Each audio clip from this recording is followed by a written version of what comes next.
Les Misérables by Victor Hugo. This book is read by David Case. This recording of the reading of Les Misérables was produced in 1992 by Joss Recordings, which holds the copyright thereto. Neither this recording nor any part thereof may be reproduced or used for any purpose without prior written authority from Joss Recordings.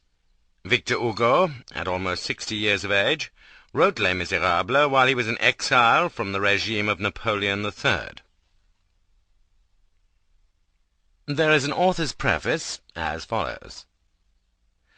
So long as there shall exist, by reason of law and custom, a social condemnation, which in the face of civilization artificially creates hells on earth, and complicates a destiny that is divine with human fatality, so long as the three problems of the age, the degradation of men by poverty, the ruin of woman by starvation, and the dwarfing of childhood by physical and spiritual night, are not solved, so long as, in certain regions, social asphyxia shall be possible, in other words, and from a yet more extended point of view, so long as ignorance and misery remain on earth, books like this cannot be useless. Hauteville House, 1862. Fantine. The Fall. The night of a day's tramp. An hour before sunset, on the evening of a day in the beginning of October 1815, a man travelling afoot entered the little town of D.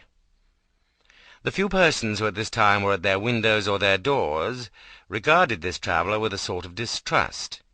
It would have been hard to find a passer-by more wretched in appearance. He was a man of middle height, stout and hardy, in the strength of maturity. He might have been 46 or 7. A slouched leather cap half hid his face, bronzed by the sun and wind, and dripping with sweat.